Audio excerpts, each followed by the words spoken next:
जय श्री राम दोस्तों, मैं हूं सुरेश कुमार झुंझुनवाला। तो मैं ये बता देना चाहता हूं कि बांग्लादेश में जब हिंदुओं पे अटैक हो रहा था मुसलमानों द्वारा, तब उसके बारे में कोई नहीं बोला। हिंदुओं का जब उस पे नज़र जाने लगा तो पश्चिम बंगाल में डॉक्टर मौमिता का रेप करके मर्डर किया जाता है। सब कुछ उसी के पक्ष में आता है कि 140 मिलीग्राम उसमें वीर्य पाया जाता है और उसका फिर मर्डर किया जाता है। तो उसी के पक्ष में भी वकील 16 लड़कियां उसके विपक्ष में लड़ती हैं वकील, और हिंदुओं का ध्यान भटकाने के लिए मौमिता का मर्डर होता है। फिर जब पूरे इंडिया के हिंदुओं का मौमिता के मर्डर केस पे जाता है ध्यान, तो फिर बाबा सिद्दीकी का, जो सलमान खान का करीबी था, उसका मर्डर होता है। तो उससे मौमिता के मर्डर से ध्यान भटका तो उधर चला गया, उधर बाबा सिद्दीकी वाले पे।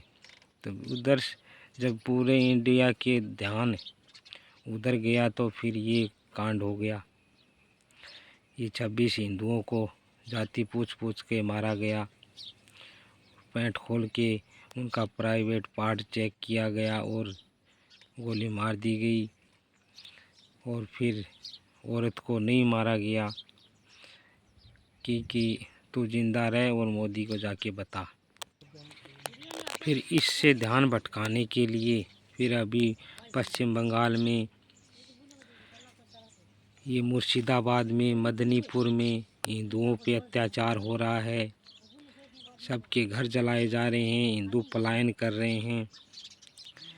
तो मैं एक ही बात बता देना चाहता हूँ पश्चिम बंगाल के हिंदुओं को, क्योंकि सरकार आपको बचाने नहीं आएगी।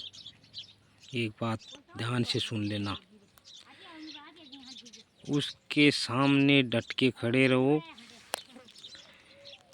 वो आपको मारने आते हैं। किससे मारते हैं? या तो ईंट पत्थरों से या पेट्रोल बम से। पेट्रोल बम क्या होता है कि जब एक पौवा होता है कांच का, तो पहले के ज़माने में जब चिमनी बनाते थे तो उसमें एक बाती लगा के उसको जला लिया करते थे। वैसे ही ये पेट्रोल डाल के उसमें एक कपड़े का बाती होता है, ढक्कन में होल करके उसमें बाहर निकाल लिया जाता है। जब उसको फेंकना होता है तो उसको जला के फेंक दिया जाता है, दीवार पे भिड़ा दिया जाता है, किसी के घर पे भिड़ा दिया जाता है। आदमी पे आदमी को मारो तो आदमी जल जाता है, वो होता है पेट्रोल बम।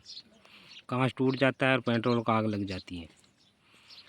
तो बंगाल के सब हिंदुओं से बता देना चाहता हूँ कि तुम भी घर पे ईंट पत्थर रखो, तलवार रखो, चाकू रखो, पेट्रोल बम रखो।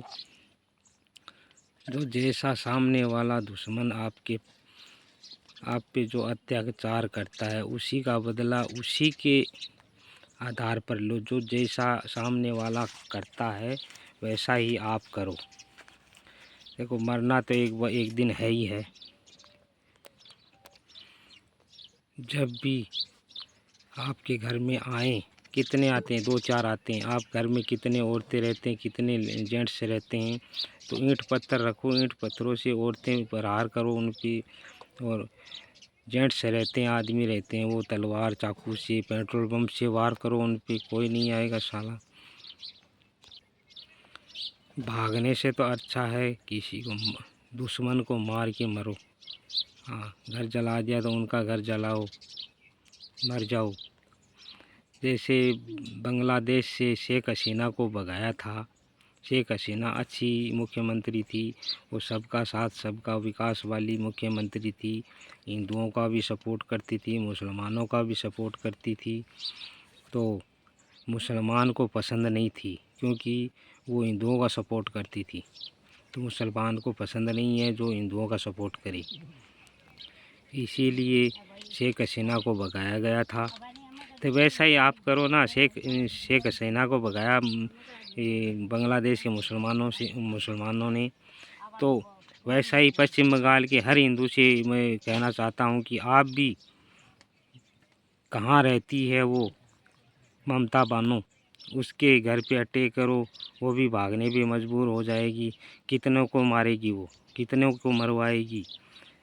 ऐसे ही तो घर से पलायन करते हो तो मरे समान ही हो।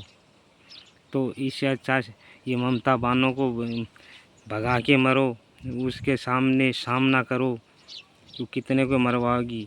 आगे दिल्ली में बैठा ना मोदी जी, जो वो मरवाएगी हिंदुओं को गोलियों से, तो वो उनको बोलने का मौका मिल जाएगा और वहाँ उसको हटा के उसको राष्ट्रपति शासन लगा देगा। तो इस वीडियो को ज़्यादा से ज़्यादा शेयर करें और वहाँ के बंगाल के हिंदुओं तक ज़रूर पहुँचाएं और ये भगवा दुपट्टा ज़रूर रखें गले में। जय हिंद, जय भारत, भारत माता की जय।